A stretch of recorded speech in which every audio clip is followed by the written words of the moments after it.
Thank you, tinupad mo ang pangarap ko, Han. Best Christmas gift ever. I love you so much. Pasasalamat ni Darwin sa misis.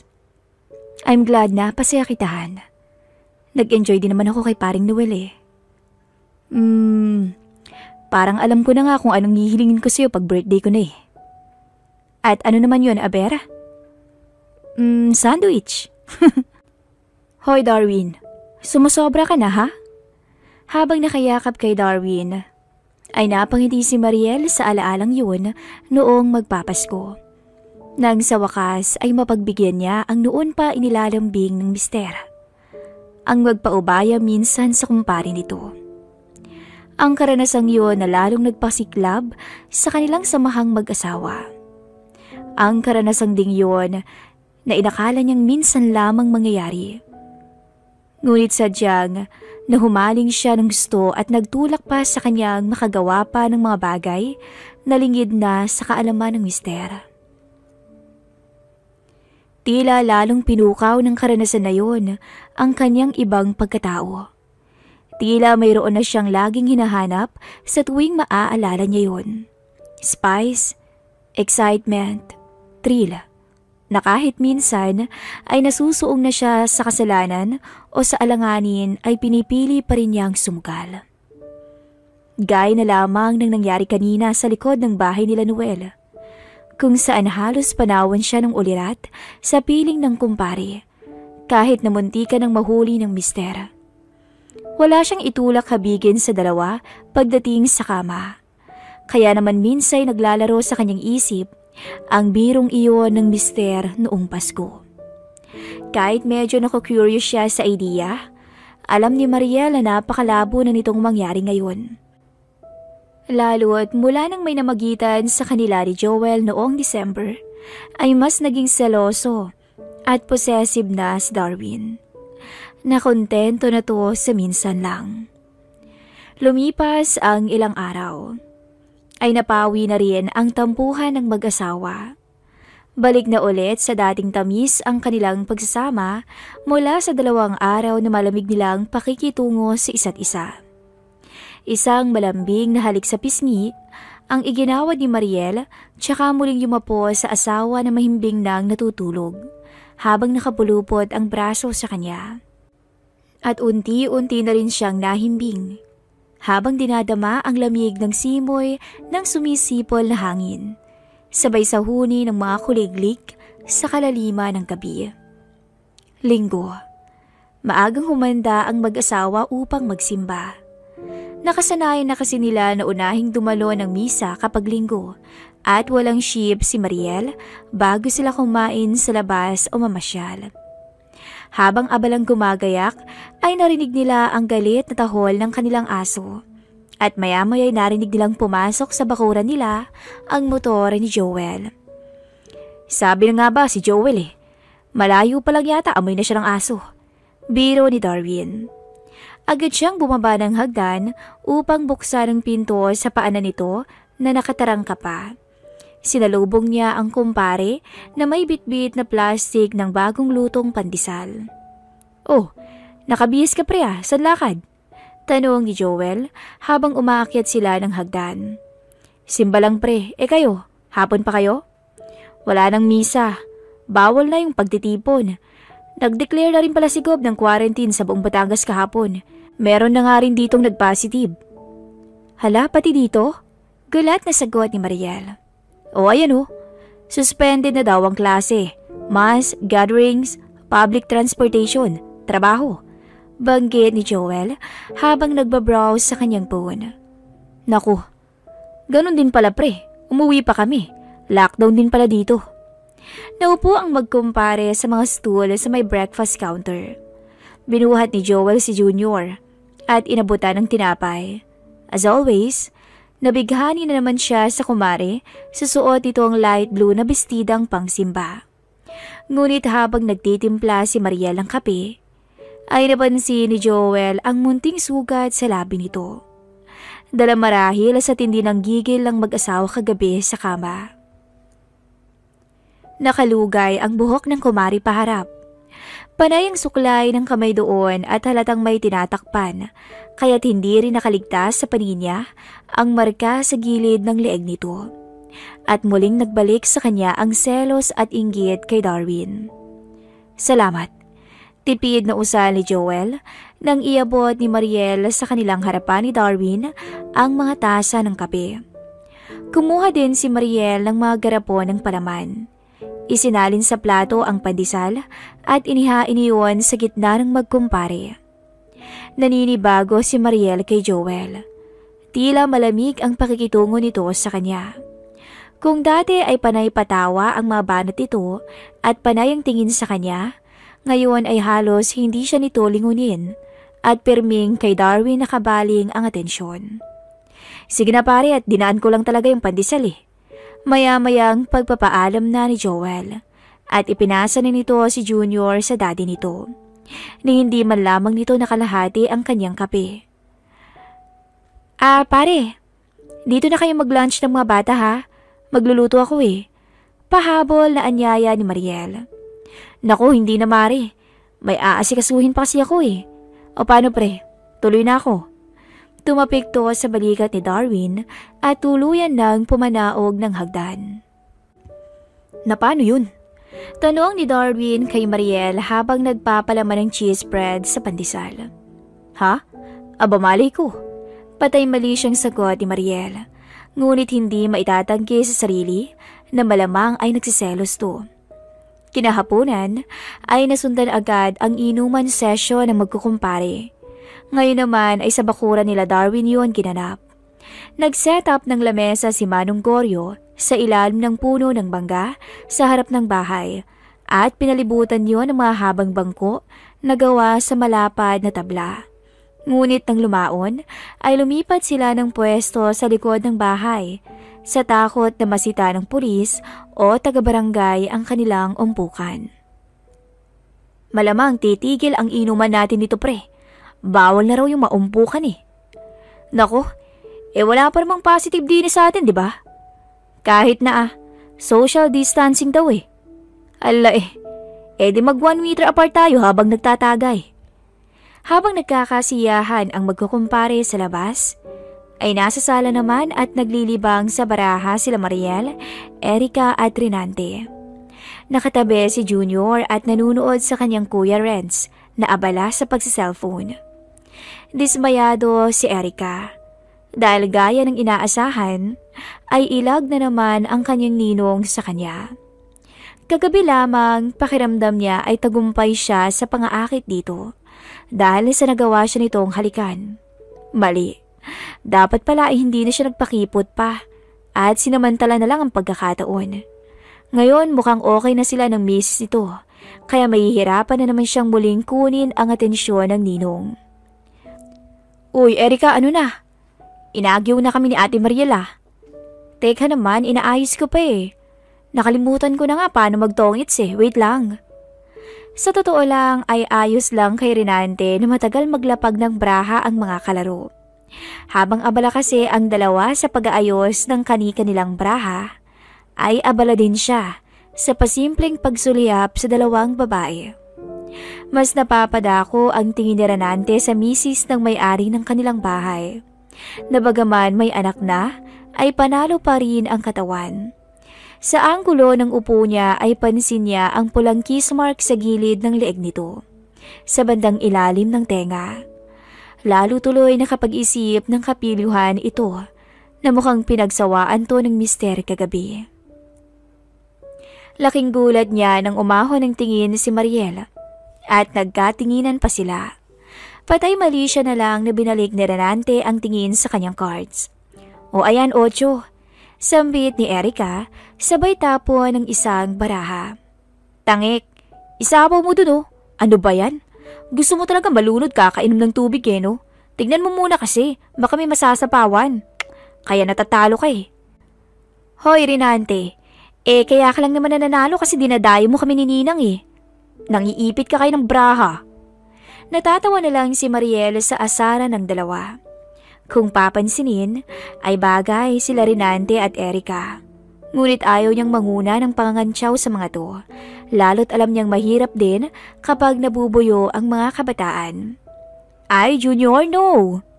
Hindi na nila naagapan ng paslit nang lumapit to sa lamesa at guluhin ang pagkakagrupo ng mga nakababang baraha. Gigil nitong winasiwas ang mga to sa lamisita habang tumatawa. Ayan, tigilan na raw natin kasi. Kasi si Erika lang din naman daw yung mananalo. Pangaasar muli ni Renante. Che, ulitin na lang natin. Balasahin mo, dali. O ba't ako? Ikaw talo kanina, edi ikaw magbalasa. Tumunog ang cellphone ni Mariel. Nag-message si Darwin at nagpapababa pa ng dagdag na pulutan. Dahil ayaw na ayaw niyang nakikiharap sa mga nagiinuman, ay nagturo ni lamang siya ng ibang mauutusan. Si Manang Dalanghan, baka makita nila tong nasa leeg ko eh. Reply niya sa mister. Hindi yan, ikaw na Han. Dali na, paubos na kami dito. Si Manang na nga lang, teka sabihan ko ha. Ikaw na. The Alpha has spoken. Hindi na siya nag-reply. Para wala na lang diskusyon pa ay tumayo na siya at kumuha ng sisig sa kusina. Kakaayos lang nilang mag-asawa at ayaw niyang magkaasara na naman sila ulit. Erika, baba lang ako ha. Si Junior pakitignan niyo muna, baka mahulog sa hagdan eh. Sige po Ninang. At pinagtabi-tabi nila ni Renante ang mga muebles upang makulong si Junior sa sala habang patuloy sila sa paglalaro. Sige pa rin ang binata sa pagsulyap sa neckline ng kanyang kaklase. Palabas pa lamang si Mariel sa backdoor ng bahay, ay balina ang malieg ng mga magkakainuman. Pawang mga nakalingon at hindi maiwasan ang tingin ng mga to sa papalapit na misis ng kanilang kumpare. Sa suot kasi nitong tank top at shorts ay agad mababanaag ang kagandahan nito. Sharing is caring.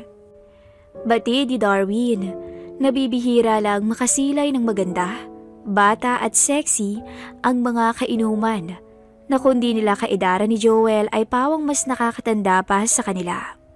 Kaya naman proud din siyang ibalandra ang misis sa mga to. Tsansa na nga naman niyang makapagyabang at makapang-inggit ng kaunti. Iba rin syempre ang boost sa ego niya na kung ang iba ay hanggang tingin lang sa kanyang misis. Siya ay makakatabi niya to sa kama kahit kailan niya gusto. Paglapit ni Mariel dala ang pulutan, ay napansin niya agad ang paglihis ng tingin ni Joel. Kung nagkataon lamang yun o sadya ay hindi niya tiyak. Bumati siya sa grupo at inilapag sa gitna ng lamesa ang dalang bandihado.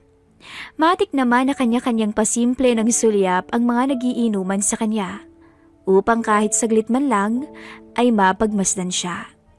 Panay ang suklay ni Mariel sa buhok upang tabunan ang kanang side ng kanyang leeg. Naku-conscious siya na baka mapansin nila ang markang iniwan ng mister kagabi. Alalay lang po sa inom ha, magtira ng pang-uwi. Paalala ni Mariel habang nakatayo at nakakapit sa balikat ni Darwin na nakayakap naman ang braso sa kanyang bewang. Naku, puro matibay kami dito ma'am sa inuman. Mga misis lang namin ang nakakapagpatumba sa amin, di ba mga pre? Biro ng isa at nagtawanan sila. Nagpaalam na rin agad si Mariel sa kanila matapos yun. Nababagbag pa rin sa pagiging mailap ng kumpare. Kung may pagkakataon nga lang, ay gusto niya sana itong makausap. Bago siya pumihit pabalik sa bahay, ay nagkatinginan na sila sa wakas ng kumpare na tumango lamang sa kanya. Lunes. Maaga pa lang ay usap-usapan na ang pagdedeklara ng Pangulo ng Enhanced Community Quarantine na pinalawig na sa kabuuan ng Luzon. Magsisimula na yon kinabukasan, March 17. Inaasahan ang paghihigpit palalo sa kilos ng mga tao kung kaya't inuna na nilang mag-asawang makapamili ng mga kailangang stock na pagkain at supplies. Kapansin-pansin ang tensyon sa mga tao. Gaya ng inaasahan, dagsa ang mga mamimili sa palengke at grocery, maging sa butika. Karamihan sa mga mamamayan ay nakamask. Dama sa kilos ng mga tao ang pangamba na maipit sa gitna ng isa na namang nag-aambang krisis habang bumabangon pa lamang ang ibang karatig bayan sa pagsabog ng Taal noong Enero. Buong umaga ang naubos nila Mariel at Darwin sa pamimili, sa dami ng tao at dami ng mga pila sa ATM at mga pamilihan. Nang makapananghali, ay sinamantala na nilang makasaglit sa mga bahay ng mga ate ni Darwin at makapasyal na rin sa coconut farm ni Joel. Doon ay nakita nila ang ekta-ektarya ng mga nakapilang puno ng buko. May mga tall at mayroon ding dwarf varieties. Namangha sila Mariel sa ekspertong pag-akyat ng mga tauhan ni Joel sa nagtataasang puno upang mangarit ng mabuwig ng buko na maingat na binababa ng lubid sa lupa. Sa isang banda naman ay isinasalansan upang magbilad ang mga pinapatuyong kopra. Hindi naman maaapektuhan ang mga biyahe niyo, pare? Tanong ni Darwin habang pinapanood na ikarga ang mga fresh na buko sa truck. Hindi naman. Basta basic commodity. Palulusutin naman daw sa mga checkpoint. Kumuha na nga ako ng permit kanina. Sa di kalayuan, buhat ni Mariel si Junior at akmasa na nilang lalapitan ng isang bakang nakatali sa puno ng nyog upang hawakan. Mare, wag! Mailap, baka sipain kayo. At agad iniharang ni Joel ang sarili sa kumari. Baka sa mukha nito ang pag-aalala. Pasensya ka na pare. Yan ang hirap sa mga laking Maynila eh. Hindi nakakakita ng hayop. Inirapan lamang ni Mariel ang mister. Ngunit bahagya ring nangingiti. Ito na lang Junior. Mababait to. Sanay sa tao. At tuwang-tuwa ngang nilapitan ni Junior ang mga kambing upang hawakan. Nginitian ni Mariel si Joel bilang pasasalamat sa paalala at pagprotekta nito sa kanilang mag-ina. Kahit papaano, ay bahagya nang bumabalik sa normal ang pakikitungo ni Joel sa kumare. Nakikipagkwentuhan at biruan na ulit to sa kanya habang ililibot sila nito sa paligid ng farm. Medyo gumaan na ang pakiramdam ni Mariel at nakahinga na mula sa pangamba na baka nakasama ang ginawa niyang pagpapaselo sa kumpare. Unang araw ng Abril, 3 linggo ng quarantine. Kung kailan bising-busy na sana ang mga tao na nagsiswimming sa mga resort at beach. Nasa kaliwat ka ng bakasyon upang sulitin ang summer. Eto sila at nabubur yung lahat sa bahay. Han, andyan yata si Joel. Pupungas-pungas at naalimpungatan si Darwin. Bago pa siya nakabangon ay nakapanik na si Joel sa kanilang bahay. Ayos sa face mask Tulog ka pa pala pre? Hindi naman, napikit lang, kakabagot eh. Hindi ko narinig motor mo. Si Junior pala, hindi mo ba kasama? Tanong nito at bumangon na mula sa pagkakahiga sa hita ni Mariel at sumandal sa sofa. Wala, naglalakad lang ako. Ginamit ang tao ko yung motor. Si Junior, ayun, tulog eh. Dami daw nakain, sabi ni Erica. Sabaw kasi ulam. Ikaw pare, kumain ka na? Paghahain kita. Hindi na mare, tapos na. Ay, ayos talaga dito sa inyo pre. Ang hangin, halos walang dingding eh, puro bintana paikot. Buong hapon silang tumambay at nagkwentuhan. Minsan sa sala, minsan mapapada ako sa terrace. Nasa kusina si Mariel at naghahanda ng merienda nang maulinigan niya ang tanong ni Joel sa mister. Pre, April na pala. Lapit na birthday mo. Anong plano? Habang nagpiprito ng ham at nag-i-slice ng lettuce, ay muli na namang naalala ni Mariel ang pabirong kantsaw ni Darwin sa kanya noong December sa gusto nitong birthday gift. Nananabik at nababagabag na naman ang kanyang isip kahit alam niyang imposible na yung mangyari. Paano nga makakapagplano pre? Malamang may extend pa tong quarantine eh. Anong oras na ba? Yung baterya ko pala ng motor. Lika pre, balikan na natin. Alis muna kami Han ha? Bumaba na ang magkumpare. Dinig ni Mariel ang ilang subok ni Darwin na padyakan ang motor bago yun napaandar. at narinig na niyang umandar ang motor palabas ng bakuran. Pero nagulat na lang si Mariel. Nang maya-maya ay nakita niya si Joel na paakyat ng hagdan. "Oh, pare, akala ko dalawa kayong magpipick up ng baterya. Hindi na daw at baka masita na naman pag magka-backride kami." Dumiretso to sa kusina at pumuesto sa kanyang likuran sabay yakap sa kanyang bewang. "Ayaw mo ba nun, Mare? Tayo lang dito. Sa wakas na solo din kita." Bulong nito.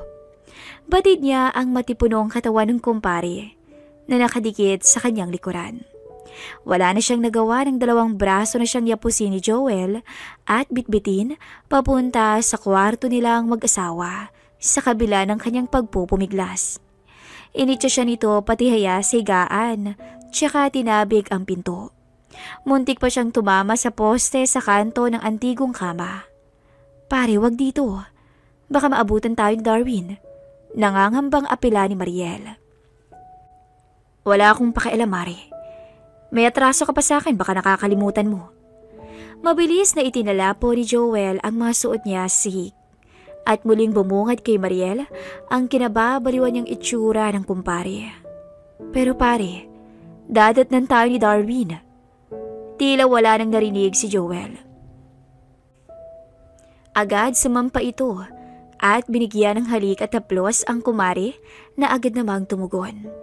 "Pare, saglit lang tayo ha? Baka dumating na si Darwin." Pagpag niya na may halong kondisyon. Sa puntong yun, namumungay na ang mga mata ni Mariel. Habang pigil hiningang inaantay si Joel nang muli siyang dalhin sa alapaap. Ayaw niya mang aminin. Pero kakaiba talaga ang epekto ng nakikita niyang ibang lalaki ang tumutugon sa kanyang pangangailangan. Napangisi si Joel at tuluyang niyakap ang kumare. Kasabay ng pagyakap ni Mariel sa kanya ng mga binti.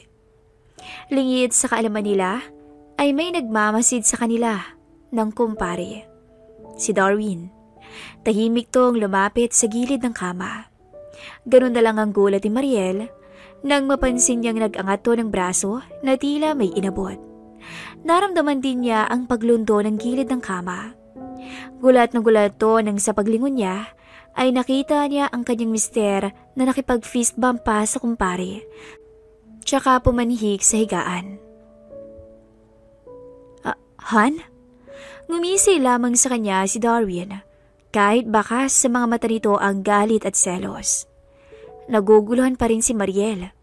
Bumaling siya kay Joel nang may nagtatanong na tingin, ngunit ngumisi lamang to sa kanya at kumindat. Hindi nakakibo pa si Mariel. Nakapikit na lamang to habang hindi siya makapaniwala na sabay siyang pinagsasawaan ng kumpare at asawa sa kama. Kahit labis ang pagtataka, ay wala na siyang nagawa kundi hayaan kung anuman ang kanyang sasapitin. Muling napalingon si Mariel sa salamin. Para siyang maruming babae, ngunit labis ang aliw at pagkabaliw sa kanyang pagkatao na ngayon niya lamang nakamit. Han! Han! Hala siya! Uy! Natatawang tawag ni Darwin sa misis, habang si Joel naman ay nagkakakaway sa tapat ng mukha ng kumare. Nakaupo ang dalawa sa tapat ng breakfast counter at natatawa habang kanina pa siya blankong nakatingin sa kawalan. Napailing si Mariel habang bumabalik sa realidad mula sa pagkakatulala. Hindi makapaniwala na imahinasyon lang pala niya ang mga nangyari. Han, okay ka lang?